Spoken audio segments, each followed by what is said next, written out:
Welcome to the Manna at the Tap podcast.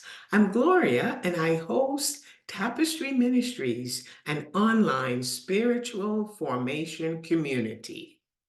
We begin each day by selecting one of the biblical readings from the Revised Common Lectionary. We then share a prayer written by our worship team, which you can access on our website, www.tapestryministries.ca. The prayer reflects the text chosen, and I love to share how the text can be helpful as we navigate day to day living.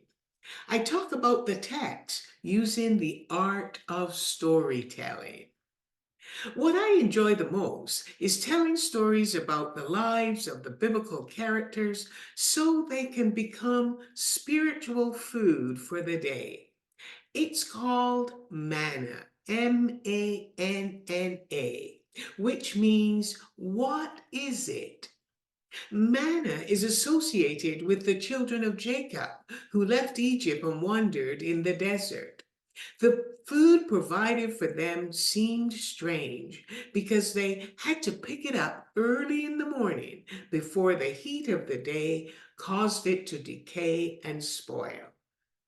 So, as you listen, I hope you too will gather some manna from my storytelling. Today is Sunday, April the 7th, 2024, and the lectionary reading chosen is John 20, verses 19 to 31. It is the story of what happened on Sunday evening on Resurrection Day. The day began early for Mary Magdalene, one of the women who cared for Jesus' needs. The sun was not yet up, and she was alone in the dark, walking towards the tomb where Jesus had been buried on Good Friday. As she neared the tomb, she saw the stone that covered the mouth of the tomb had been removed. Her first thoughts were that someone had taken the body of Jesus away and she did not know where.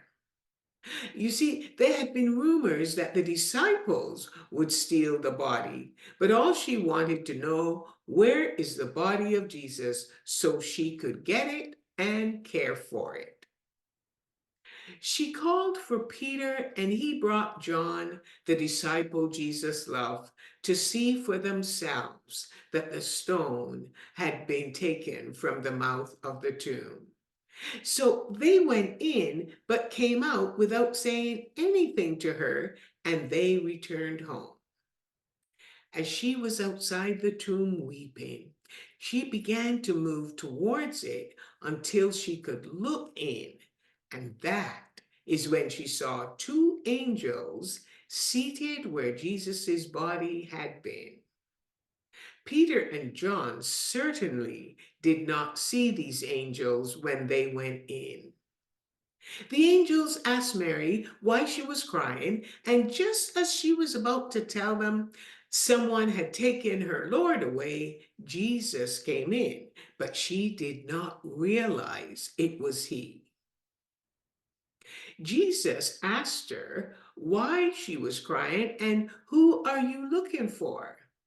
She was about to talk about the missing body of Jesus, but she heard her name, Mary.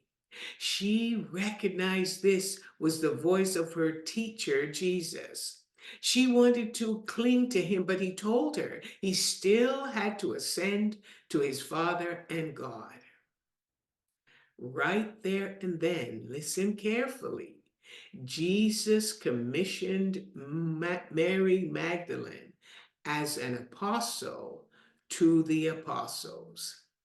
She was sent to deliver the message of the resurrection and tell the apostles, I have seen the Lord. She was given the message to proclaim the good news of resurrection and tell them everything he had said to her. The gospel writer John doesn't tell us if the disciples believed her testimony, But they were gathered together, locked up in an undisclosed location, afraid that what happened to Jesus would come their way. That evening, the disciple Thomas was missing. The locked doors and the undisclosed location, though, could not keep Jesus away. He came into the room saying, "Peace be with you." He then showed them his hands and feet pierced on the cross. The disciples were overjoyed when they saw the Lord. Jesus again speaks peace over them, and this time it's the peace from the Father. At that moment, Mother Spirit is breathed upon them, and Jesus tells them to receive the Holy Spirit. Here we see the combination of the divine family in that room with the disciples. And then Jesus empowered the disciples to forgive the sins of others. The resurrection message still needed to reach Thomas, and the other disciples affirmed to him that they had indeed seen Jesus. But Thomas wanted to see the visible proof for himself. He wanted to see the nail marks on Jesus' hands and feet. Thomas is an example to us, asking for what we need so we can believe. There is no shame in identifying the need. A week will pass before the disciples are together again. This time, Thomas is with them. The house doors are still locked, but Jesus will again let himself in. He stood among them and said, "Peace be with you." Jesus then addressed Thomas. What he was asking for, Jesus had already given. When he came into the room the previous week, he showed the disciples the marks of the nails on his hand and feet. Thomas helps us to see and understand that we know what we want, and we are invited to show up. Jesus will be there waiting to greet us and keep showing up for us, revealing himself to us.